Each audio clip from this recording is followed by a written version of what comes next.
Have you ever heard someone say, "I just buried him. Something else killed him"? This phrase came from the mouth of a man trapped, alone, in a cell where time seemed to not pass, but the walls spoke. Scratched with symbols that no one knew how to decipher, they told a story that the reports tried to silence. His name was not on any criminal database, there was no prior record, nor a formal confession.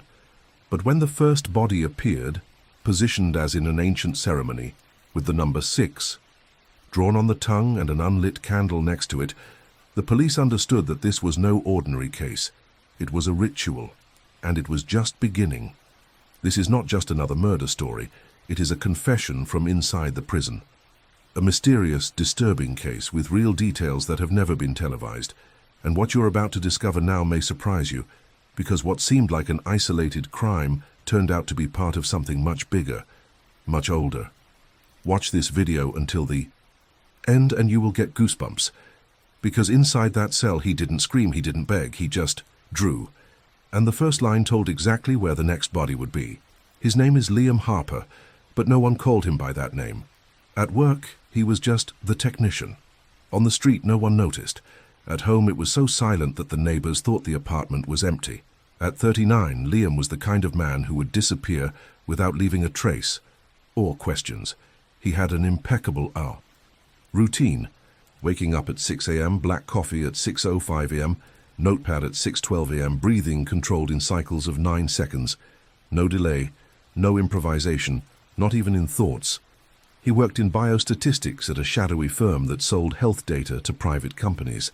But what he did there was just an extension of what fascinated him most: patterns, sequences, repetitions.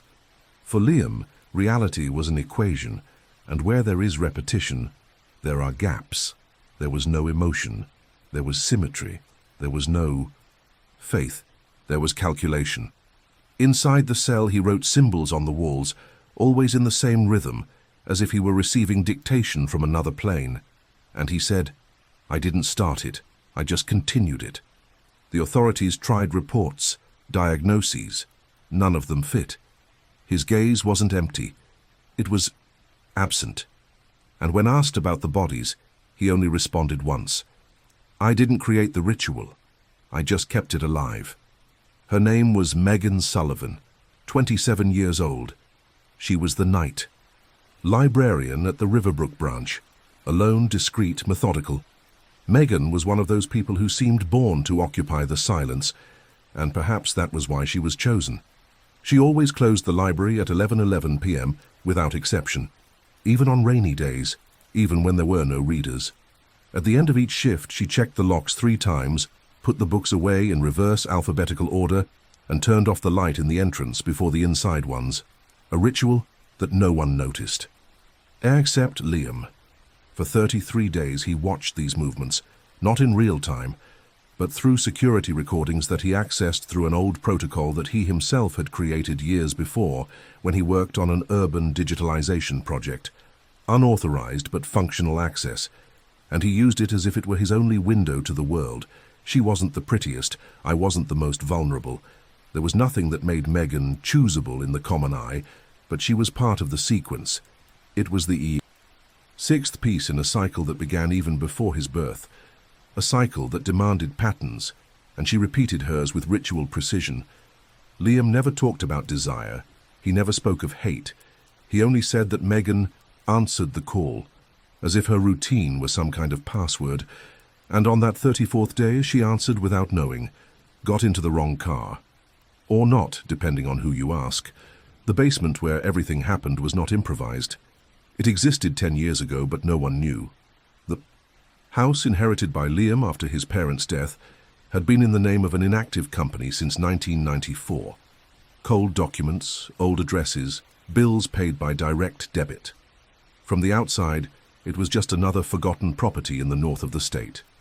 Inside, it was a nameless altar. The windows were sealed with concrete. Ventilation came through tunnels created with industrial tubes, insulated with glass wool. No electric lights, no network connection. The floor was made of raw cement, but polished with industrial products until it became an almost mirror-like surface. In the center, a slightly sunken circle, delimited by scratches and old marks, as if someone, or something, had used that space before. Around it were 6 large candles, positioned with a ruler and compass, each exactly 60 degrees apart. On the ceiling was a rusty hook. On the walls were symbols scratched with charcoal and burnt oil, layered like palimpsests. Nothing had been done in a hurry. Nothing was decorative. On one of the shelves, Liam kept noisy cassette tapes, not songs, noises, and each ribbon had a different female name written on it in red marker. Megan was just next. The basement was a place where time did not exist, where nothing aged, nothing vibrated outside of what was planned. A space that was not made to kill. It was made to offer. He didn't use force. He didn't use threats. What Liam did was build a response, as if every gesture he made had been rehearsed until it seemed natural. On the 29th day of observation, he walked into the same all-night market Megan used to visit on Friday nights. He picked the right time, the right aisle, the right book, the same title she'd checked out of the library 2 weeks earlier. He dropped the copy as she passed. Megan smiled. She commented on the coincidence. He didn't respond. He just stared back with the calm of someone who knew exactly what was coming next. 4 days later, she received a bouquet of rare flowers. No card, no sender, but with the same type of bow used in the library's decoration section, small, blue, almost imperceptible. Megan commented to colleagues, laughed at the situation. She didn't feel threatened. It was just a strange gesture, maybe even a kind one. On the 6th day, a call, duration 41 seconds, no words, just breathing. The same breathing she would hear 2 more times before she stopped counting. On the 8th day, the black car parked on the opposite side of the street. Engine off, headlights off. She hesitated. Then he walked to the passenger seat. He opened the door like someone opening a familiar page, and he entered. It wasn't a kidnapping. There was no resistance. What Liam built was a surrender. He didn't need to lie. He just needed to observe until her behavior completed the ritual. And when she asked, "Where are we going?" he responded with silence. Because destiny was ready years ago. Megan didn't wake up when they arrived. The substance was already taking effect. A compound developed by Liam from archived clinical experiments, an exact mix of ketamine, phenobarbital, and synthetic DMT diluted in saline. Applied intramuscularly, dose-tested, expected reaction. Her body gave in without trauma. The mind, Liam couldn't say. But he believed that there, in that space between awareness and collapse, was where true surrender began. He undressed her with surgical precision, not because of a fetish, but because the ritual required total exposure. No barrier between flesh and space. He positioned her in the center of the circle, with her feet facing north, hands crossed over the chest, like the others. The body, still warm, gave off a slightly sweet odor, the effect of the substance. Breathing was slow, irregular, but present. For 11 minutes, Liam recited verses from the ancient manuscript he kept locked in the basement, a language that he said he didn't know, but that he read fluently. Her eyes twitched. The pupils dilated. He smiled. In the 12th minute, he introduced the black line between her lips. He sewed slowly. 3 points. Accurate. On the 13th, she stopped. The number 6 was drawn in charcoal on her tongue shortly after her death. Not for aesthetic reasons, for sequence. He wiped her face with a damp cloth, fixed her hair and blew out the candle next to it. All in silence. The only sound was the white noise coming from the cassette tape spinning on the old record player leaning against the wall. There. Megan didn't die. There she was, silenced. When investigators arrived at the basement days later, none of them used the word crime scene. Most said installation. One called it a morbid essay. Another, in a low voice, whispered, "This isn't just death, it's construction." And they were right. Liam didn't stage a murder. He set up an altar. There was no blood, not a drop.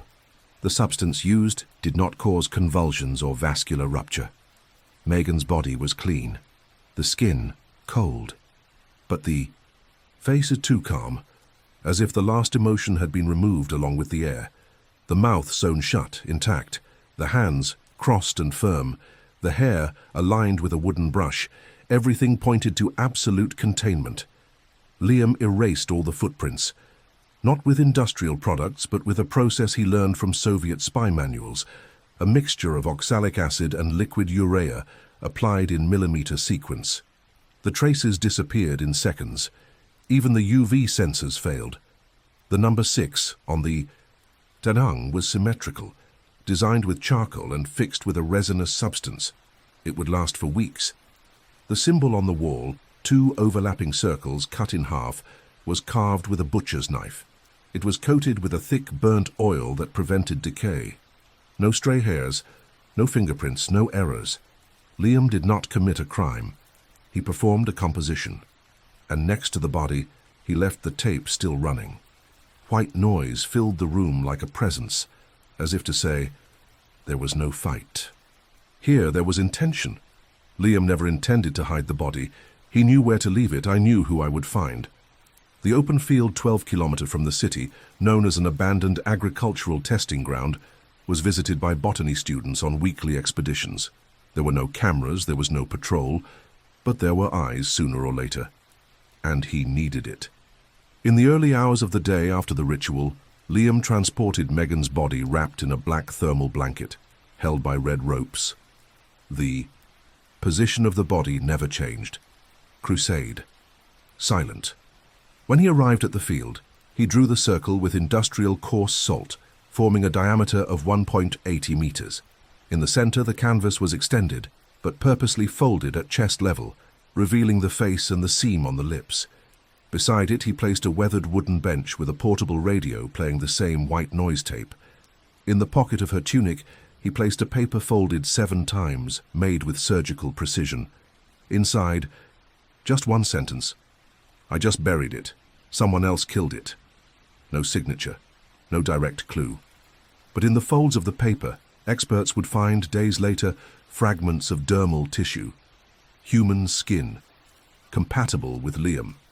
On the tape, there was no music, not even words, just continuous sound interference, which experts were unable to identify the origin of, but which, when digitally inverted, contained Morse code pulses. Translation: the offering was accepted. Liam left the place before sunrise. No rush, he didn't run away, because for him there was no escape. There was a sequence, and now the ritual was in motion. 2 teenagers found the body. They thought it was some kind of art installation. One of them took a photo. The other even touched the edge of the tarp before realizing that it wasn't an act. The police were called anonymously, with trembling voices and rapid breathing. There's a woman here, and she's not sleeping. When the forensic team arrived at the field, the silence was so thick that even the birds seemed to have left the area. The scene wasn't just meticulous, it was choreographed. Every element was in the right place. The intact salt circle. The canvas is stretched precisely. The radio still emitting white noise, now stuttering, as if the tape was about to break. The paper found in the victim's pocket was taken to the laboratory. At first, it seemed like just another ritualistic delusion. But when it was opened using forensic techniques, it revealed the first concrete clues. The fold was so precise that it could only have been made with the help of a metal ruler, and in the internal creases, traces of dermal tissue. Quick analysis: human skin, DNA compatible with Liam Harper. Investigators followed protocol. They checked nearby cameras, the history of disappearances and connections to previous cases, and they found a detail that changed everything. Megan had last been seen getting into a black car with full tint parked in front of the library. The same model recorded in low-resolution images near the 5 other victims over the last 8 years. Liam's name entered the system as a suspect just 48 hours later, and when officers went to the address listed on a forgotten registration, they found the house, locked, silent, but the basement was open, as if he was waiting to be discovered. As part of a script he had written himself. Liam Harper was found in his own apartment, exactly as the movement report had said. There was no sign of resistance. The door was unlocked, the lights were off. The entire house was organized with uncanny precision, silverware lined up by size, books stacked by color. The clock stopped at 3:33.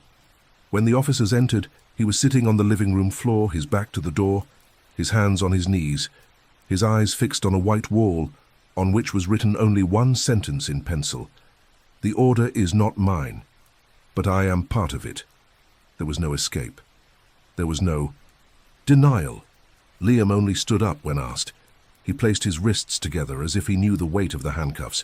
He didn't ask why. He didn't ask for explanations. Before leaving, he turned to one of the agents and said, in an almost paternal tone, "They arrived early.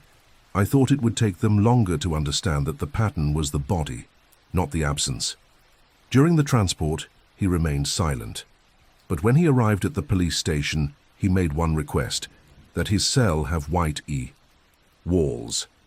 Over the next few days, the recordings began.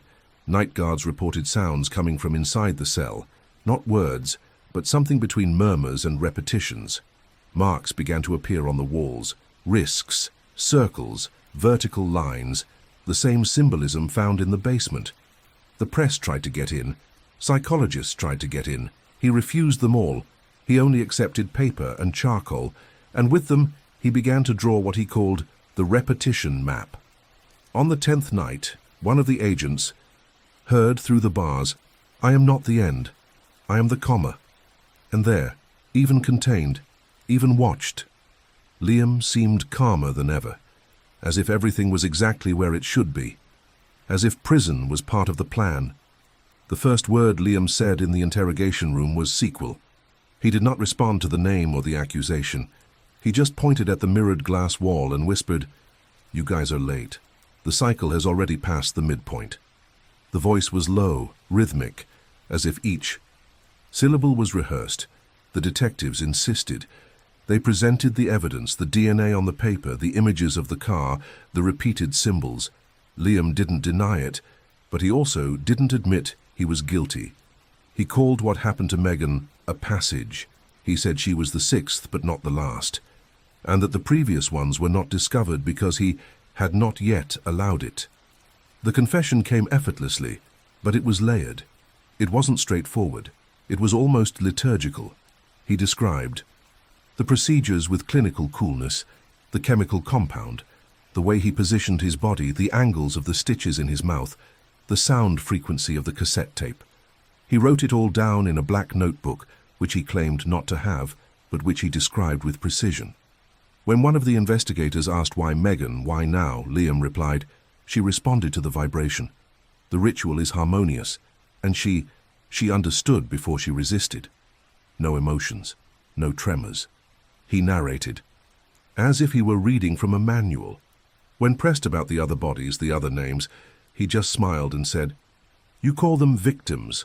I call them parts of the same body."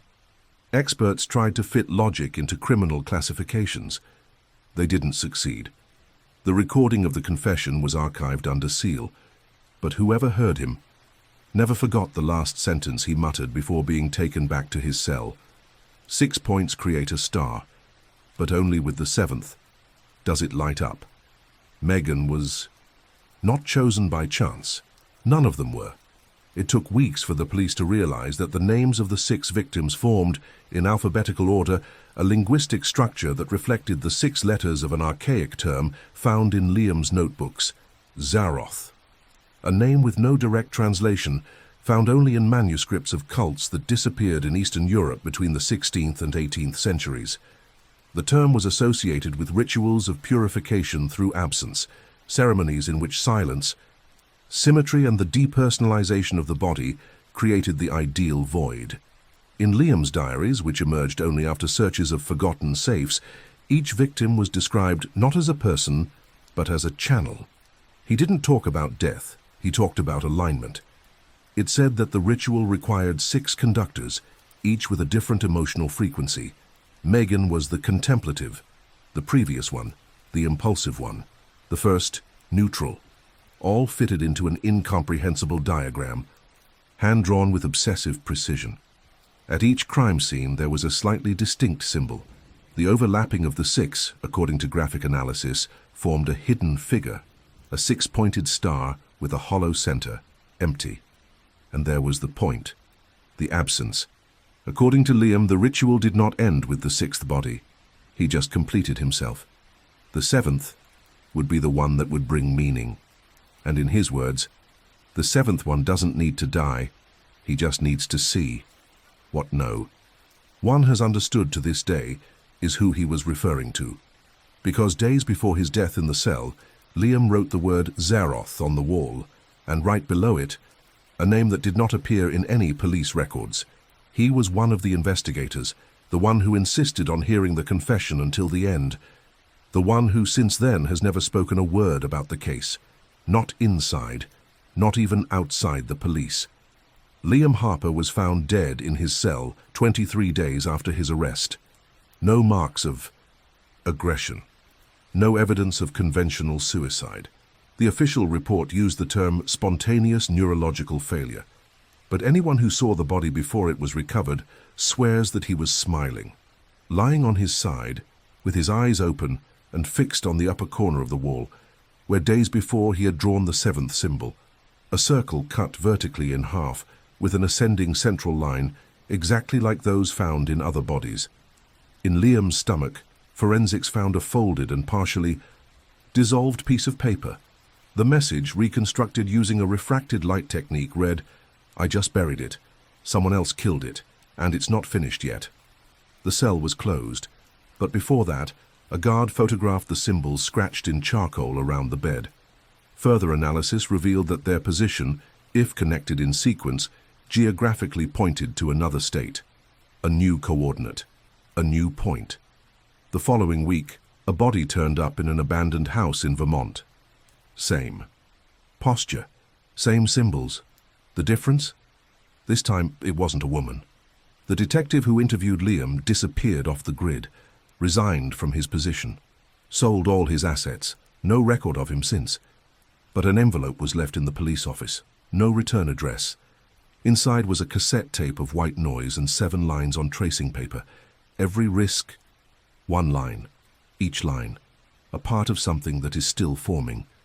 If this story has stuck with you so far, comment, "The ritual is not over." Leave a like and subscribe, because in the next episode we will open a forgotten diary in an orphanage that has been closed since 1963. And inside was the symbol that Liam never got to draw.